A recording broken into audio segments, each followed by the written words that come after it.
করে প্রবাস জীবন যাপন করে আপনি সম্পদ উপার্জন করেছেন, এই টাকা জুয়ায় নষ্ট করছে, কিতে নষ্ট করছে? অথবা মেয়েদের পিছনে নষ্ট করছে। মেয়ে মানে অসভ্য মেয়ে, স্ত্রী মেয়ে, সেই মেয়ে। এই মেয়েদের পিছনে সম্পদ নষ্ট করেছে। উপার্জনের জায়গা যদিও হালাল, খরচের জায়গা হারাম। এটা যদি আমার হয় তাহলে 3 নাম্বার স্টেপে যাই আমি ধরা খেয়ে যাব। আল্লাহ বলবেন মিন আইনা ইকতাসাবা ওয়া মিন আইনা আনফাকা। বান্দা সম্পদ কোন জায়গা থেকে উপার্জন করেছো, কোন জায়গায় খরচ করেছো। আমি মনে করেন সুদের টাকা এসে দিলাম মসজিদে, সুদের ব্যবসা করে টাকা এনে মসজিদ উঠাইছে, এইতে কোনো ফায়দা হবে? বিসমিল্লাহ বলে যদি আপনি কুকুর জবাই করেন, এই খেয়াল করেন, কথা বলেন না, বিসমিল্লাহ বলে যদি কেউ কুকুর জবাই করে হালাল হওয়ার কোনো সুযোগ আছে? কেন? আপনি তো বিসমিল্লাহ করে জবাই দিয়েছেন, আপনি তো সেই বড় মসজিদের হুজুর এনে জবাই দিয়েছেন, কারণ ওই জিনিসটাই আপনার হারাম। কি হারাম? জিনিসটাই হারাম। যারা ধূমপান করে, সিগারেট খায়, এটা গুনার কাজ না? যদি বিসমিল্লাহ করে খায় হালাল হবে? তাহলে হারাম জিনিস আপনি বিসমিল্লাহ কেন? কাবার মসজিদের ইমামের আইনে জবাই করাইলেও কুকুর হালাল হওয়া সম্ভব নয়। তাহলে যে ব্যক্তি সুদে টাকা লাগাইয়া মসজিদে দেয়, ওই ব্যক্তি শুধু দেওয়াটাই অতটুকু, এ দ্বারা কোনো ফায়দা নেই, এ দিয়ে কোনো 4 পয়সার কোনো উপকার নেই, যে সব হবে কোনো অবস্থায় সব হওয়ার কোনো আশা নাই। এজন্য প্রশ্ন হবে 2 ধরনের, কোন জায়গা থেকে সম্পদ উপার্জন করেছো এবং কোন জায়গায় খরচ করেছো। কথাগুলো হয়তো অনেকের গায়ে লেগে যাবে, কারণ সুদের সাথে তো আমরা অনেকেই জড়িত। যদিও সুদ কয় না, আবার ইংরেজি মসলা ইন্টারেস্ট, ব্যাংকালারা কি কয়? ইন্টারেস্ট। ইংরেজিতে মসলা দিয়ে খায়, ইন্টারেস্ট খায়। 1 লাখ টাকা আপনি ব্যাংকে রাখছেন, প্রত্যেক মাসে আপনার 3000 টাকা করে ফিক্সড পজিশনে দিচ্ছে। এটা সম্পূর্ণ অবৈধ এবং সুদ। আপনি মানেন আর না মানেন, কিছু করার নাই। আপনার অর্থনৈতিক অবস্থা যদি রব অনুযায়ী চালাইতে হয়, আপনার সম্পদ উপার্জন হালাল হওয়া লাগবে, খরচের জায়গাও হালাল হওয়া লাগবে, নচেত কোনো উপায় নেই। আমি সরাসরি কোরআন হাদিস দিয়ে আপনাদেরকে বুঝাচ্ছি। যদি কোনো প্রকার দ্বিধাদ্বন্দ্ব থাকে, রাত্রে ঘুমায়া স্বপ্নে আল্লাহর দ্বারা জিগাইবেন, আল্লাহ এই সুদটাকে হালাল করে দেন, নাই আমরা বাঁচতে পারতাছি না। যদি আল্লাহ হালাল করে দেয় তাহলে আপনি খায়েন, সমস্যা নেই। আর যদি আল্লাহ তাআলা সূরা বাকারার 275 নাম্বার, 76, 77, 78 এই আয়াতগুলির ব্যাপারে সুদের বিশদ আলোচনা আছে, আমি সেদিকে যাচ্ছি না।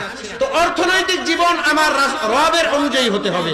তাহলে ব্যক্তিগত জীবন সাজাইলাম রব দিয়া, পারিবারিক জীবন সাজাইলাম রবের হুকুম অনুযায়ী, আমার অর্থনৈতিক জীবন রবের হুকুম দিয়া সাজানো লাগবে। আমার সম্পদ উপার্জনও করব হালাল ভাবে, খরচও করব হালাল জায়গায়। বলেন ইনশাআল্লাহ। কষ্ট করে উপার্জন করে এখানে মাহফিল না দিয়া যদি আপনি একটা গানের আয়োজন করতেন, টাকা উপার্জন যদিও হালাল, খরচের জায়গা হারাম, তখন কি হবে? এখন আপনার টাকা উপার্জন হালাল, এই যে একটা দ্বীনি মাহফিলের ব্যবস্থা করেছেন, আমরা দোয়া করি কিয়ামত পর্যন্ত যেন এই দ্বীনি মজমাটা জারি থাকে। সকলে পড়েন আমিন। আগে এলাকায় অনেক গান হইতো না, অনেক জায়গায় গান হইতো। এখন কিন্তু মানুষ বুঝতেছে যে না, এ ধারা আমার বাবা আমার মা যারা আমার পূর্বসূরি কবরে গেছে, তাদের কবরে আযাব পাঠানো ছাড়া আর কিছু হয় না। মানুষ, যুব সমাজ এখন দিনের দিকে আসতেছে, দিনের দিকে আসতেছে। যুবকদেরকে ভালোবাসবেন, বিশেষ করে মসজিদে আসলে মাঝে মাঝে অনেক বয়োজ্যেষ্ঠ মুরব্বীদের কথায় অনেক যুবকরা মসজিদ থেকে চলে যায়। কি যায়? কয় দেখ নামাজ পড়ে, টুপি আনে নি। বুড়ারা কইতাছে ওই বয়সে ওই বুড়া আকাম করে বেড়াইতো, সারা জায়গায় নামাজ পড়তো না। ওই বুড়াই কইতাছে কি আরেকজনের কয় ওই কতরি পোলা হানাইছে, মসজিদে নামাজ পড়ে না, কি টুপি মাথায় না দিয়ে আইছে। অথচ টুপি মাথায় না দিলেও এই সন্তানটা তো এখন জুয়ার আড্ডায় থাকার কথা, নেশার আড্ডায় থাকার কথা। ও যে মসজিদে আসছে, ওর হাতে চুমা দিয়ে ওরা তো মসজিদের ভিতরে আবদ্ধ করে রাখা দরকার। এই সমাজের ভিতরে যত বয়োজ্যেষ্ঠ মুরব্বী যারা আছেন, এদেরকে কখনো কোনো প্রকার কথা বলবেন না, ভালোবাসা দিয়ে মসজিদে ঢুকাবেন, না হয় পরবর্তী অবস্থা কিন্তু খারাপ হবে। পরবর্তী প্রজন্ম যারা আসবে অবস্থা খারাপ হয়ে যাবে। বৃদ্ধ হয়ে গেলে তখন আর খেদমতের লোক খুঁজে পাবেন না। তাহলে এজন্য যুব সমাজকে ভালোবাসা দিয়ে আগলে রাখা যাবে না। ইনশাআল্লাহ বলেন না ইনশাআল্লাহ। যুবক যারা আছে তারা তো দিনের প্রতি থাকবেই। আমি তো যেহেতু আপনাদের এলাকার, আপনার পাশের এলাকার ভাদুরী কেন্দ্রের ইমাম সাহেব, আমি তো আপনাদের ব্যাপারে সবাইকে চিনি বা আমাকেও সবাইকে চিনেন। তো এই জন্য পরবর্তী যে আলোচকরা আসবে আমরা কিন্তু কেউ এখান থেকে উঠবো না, ভালো করে আলোচনা শুনবো। তো আমি যে বিষয়টা আপনাদেরকে বুঝাতে চাচ্ছি, আপনি কবরের ভিতরে প্রথম প্রশ্ন যেন আটকে না যায়। তাহলে তিনটা জানলাম, ব্যক্তিগত জীবন, পারিবারিক জীবন, অর্থনৈতিক জীবন, এরপরে হলো আমার রাষ্ট্রীয় জীবন। আমার রাষ্ট্রীয় জীবনের ব্যাপারে কথা বললে আপনি বলবেন যে এটা রাজনীতির কথা। কবরের ভিতরে প্রশ্ন করা হবে, জিজ্ঞে বুঝে মার রব্বুকা, এই রবের পরে যে আপনাকে জিজ্ঞাসা মান নেতাউকা, তোমার নেতাকে, তারেক রহমান না শেখ মুজিবুর, একে জিজ্ঞাসা। তাহলে এই প্রশ্ন কোন রাজনীতির প্রশ্ন না। আগে যখন বলে যে রাষ্ট্রীয়ভাবে কোরআন কায়েমের আন্দোলন করতে হবে, তখন এটা হয়ে যায় রাজনীতির কথা। কি এক আশ্চর্য অবস্থা! এটা একটু ভালো করে মাথায় একটু লাগা দিয়ে শুনেন, কারণ এই পোকা আপনাদের মাথার মধ্যে এমন ভাবে ঢুকছে, কোরআনের কথা বললেই মনে হয় যেন এটা রাজনীতির কথা। দেখেন, আমি ব্যক্তিগতভাবে বর্তমান তথা কথিত যত রাজনৈতিক দল আছে, কোন দলের সাথে আমি জড়িত না। আমি কোন দল করিও না, কোন মিটিং এও যাই না, কোন মিছিলেও যাই না। আমার কোন জায়গায় আপনারা হয়তো মনে হয় দেখেনও নাই কোন মিটিং এর ভিতরে, কারণ আমি তথাকথিত কোন দল আমার কাছে পছন্দ মনে হয় না। সেজন্য আমি কোন দলে যাইও না, কোন দলে কাজও করি না, কোন দলের সাপোর্টও করি না। শুধু আমার কথা হলো, এই দেশ যেন কোরআন দিয়ে, সঠিক কোরআন দিয়ে পরিচালিত হয়।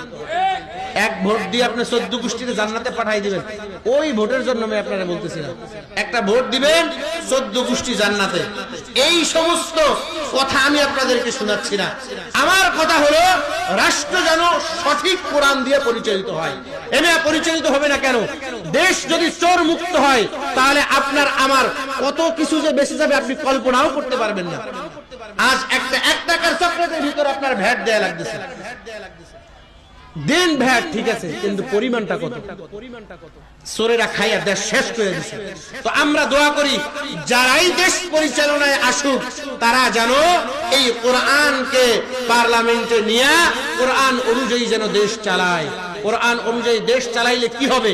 আপনার আমার কবলে শান্তি আসবে। আপনি তো বুঝতেছেন না। কিছু দুই একটা কথা শুনা যে একটা ভোট দিলে 18 কোটি মানুষের নামাজের সওয়াব পাইবেন, এই কথা আমি আপনাদেরকে এই অসাড় গল্প শোনাচ্ছি না। আপনি সঠিকটা বুঝেন, সঠিকটা বোঝার চেষ্টা করেন।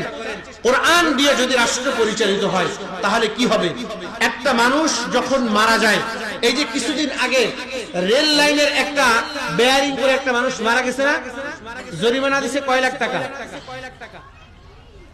5 লাখ টাকা। কয় লাখ টাকা? এটাকে কোরআনের আইন বলে কতলে খতা, ভুল বশত হত্যা। এই হত্যা কিন্তু রাষ্ট্রও করে নাই, এই হত্যা কোনো ব্যক্তি করে নাই। এটাকে বলা হয় কতলে খতা, ভুল বশত হত্যা। যদি ভুল বশত হত্যা হয়ে থাকে, এর জরিমানা দিবে রাষ্ট্র। কত টাকা দিবে তার পরিবারকে? 100 উটের মূল্য তাকে দিতে হবে, বর্তমান বাজারে 1 কোটি টাকা। কত কোটি টাকা? 1 কোটি থেকে যদি আপনি আরো ভালো যান, সর্বোচ্চ 5 কোটি টাকা পর্যন্ত রাষ্ট্রীয়ভাবে তার পরিবারকে দিতে বাধ্য। তাহলে বলেন, কোরআন দিয়ে যদি রাষ্ট্র পরিচালিত হইতো, তাহলে ওই ব্যক্তি ভুল বশত মারা গেছে, 5 লাখ টাকা স্কেল কি হয়? একটা গাড়ির টাকাই তো হয় না, একটা মোটরসাইকেলের টাকাই তো হয় না। যদি 5 কোটি টাকা রাষ্ট্রীয়ভাবে দিত, তাহলে ওইখানে রেল লাইনের সেই প্যাট লাগানোর সময় চিন্তা করে লাগাইতো, চিন্তা করে লাগাইতো যে এটা পড়লে তো আমার রাষ্ট্রীয়ভাবে 5 কোটি টাকা একজন মানুষ মরলে দেওয়া লাগবে, তাহলে ওইটা আরেকটু মজবুত করে লাগাইতো।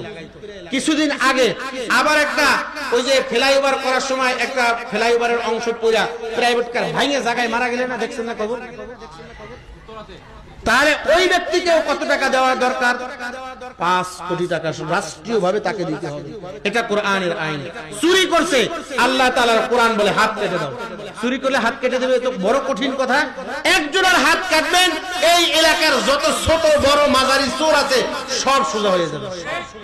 সোজা হয়ে যাবে না? হায় হায়, হাত দুইটা নিয়ে বাইসে থাকি, চুরি করার দরকার নেই, হাত দুইটা নিয়ে বাইসে থাকি। এরপরে যারা জিনা করে, আপনার বোনকে রাস্তার ভিতরে বসে প্রিজিং করতেছে, আপনি আর একজনের খবর দেখে তো মিটি মিটি হাসতেছেন। ওই অবস্থায় যদি আপনার স্ত্রী হইতো, আমার স্ত্রী হইতো, আপনার মেয়ে হইতো, আপনার মা হইতো, আপনার অবস্থানটা কেমন হইতো? আল্লাহ তাআলার কোরআন বলে যখন এইগুলো অবস্থা করবে তখন ওরে মাটির ভিতরে অর্ধেক পর্যন্ত গেড়ে পাথর নিক্ষেপ করে দুনিয়া থেকে বিদায় করে দাও। এটা কোরআনের আইন। যদি আপনি এটা করবেন, আপনার মেয়ে রাত্র 12টা বাজে এখান থেকে শরীয়তপুর হেঁটে গেলেও একটা যুবক চোখ তুলে তাকানোর সাহস করবে না। এটাই কোরআনের আইন। এটাই আপনার রাষ্ট্রে কায়েম করার মন মানসিকতা আপনার থাকতে হবে। না হয় আপনি ওই যে বললাম 6টা জীবন আপনার ঠিক করতে হবে। ওই 6টা জীবনের এক জায়গায় যে আপনি ধরা খেয়ে যাবেন। আপনি বোঝেন যে এই কথা বললেই মনে হয় জামাত ইসলামের ভোট চাইতেছে। আমি আপনাদেরকে শুরুতেই বলছি, আমি কোন প্রকার দলের কথা আমি আপনাদেরকে শোনাচ্ছি না। শুধু আপনি কোরআন দিয়ে আপনি সমাজটাকে পরিচালনা করেন। জায়গা দখল করে নিচ্ছে না, বড় ভাই বোনদের কোনো সম্পদ দিতেছে না। রাষ্ট্র কি বলে? কোরআন কি বলে? কোরআন বলে লিযযাকারি মিসলু হাযযিল উনসায়াইন। যারা বাবার সম্পদ, মেয়ে পাবে অর্ধেক, ছেলে পাবে তার দ্বিগুণ। ছেলে সব নিয়ে যায়, ছেলে সব নিয়ে যায়, মেয়ের কিছু দেয় না। আশ্চর্য এক অবস্থা। আর বাবাই কি করে দেয়? যা তোকে দোয়া করে দিলাম। মাইয়ারে কি কয়? তোকে দোয়া করে দিলাম। আর সন্তানের সব দিয়ে দেয়। পরবর্তীতে দেখা যায় ওই বাবার ঠিকানা ওই মাইয়ার ঘরে হয়, পোলার ঘরে আর হয় না। এমন পুত্রবধূ আনছে একেবারে তসলিমা নাসরিনের মতো, একেবারে মমতাজের মতো। এমন পুত্রবধূ আনছে, বুড়ো বুড়িরে বাইর করো না, তোমার ঘরে আমি থাকবো না। তাহলে কোরআন দিয়া যদি আমার ব্যক্তিগত জীবন, আমার পারিবারিক জীবন, আমার অর্থনৈতিক জীবন, আমার রাষ্ট্রীয় জীবন, আমার আন্তর্জাতিক জীবন, এই সবগুলি যখন কোরআন দিয়ে আমি সাজাতে পারবো, তাহলে কবরের যেই প্রথম প্রশ্ন মার রব্বুকা, এটার উত্তর আপনি দিতে পারবেন। আজকে বালিশের সাথে মাথা লাগায়া চিন্তা করবেন যে আপনি আসলেই কি এগুলি কাজ করতে পারছেন কিনা, আপনি ব্যক্তিকে কোরআন দিয়ে সাজাইতে পারছেন কিনা। রাষ্ট্রে তো নিয়ে 6 না 5 নম্বরে যাইবেন। আপনি আগে সাইডটা ঠিক করেন, পরে ওইটা আপনি অটোমেটিক ঠিক হয়ে যাবে। এজন্য আমরা আল্লাহর কাছে দোয়া করি আমাদের রাষ্ট্র যেন সেই মদিনার যেই ইসলাম ছিল, তথাকথিত কোন ইসলাম না, মদিনার যেই ইসলাম ছিল, মদিনার যেই কোরআনের রাষ্ট্র ছিল, আল্লাহ যেন মদিনার মতো সুন্দর আমার সোনার বাংলা বানায় দেয়। বলেন আমিন। আল্লাহ তাআলা আপনাকে, আমাকে, আপনার পরিবার, আমার ব্যক্তিগত জীবন, আমাদের সকল সব কিছু কোরআন দিয়ে পরিচালিত হওয়ার তৌফিক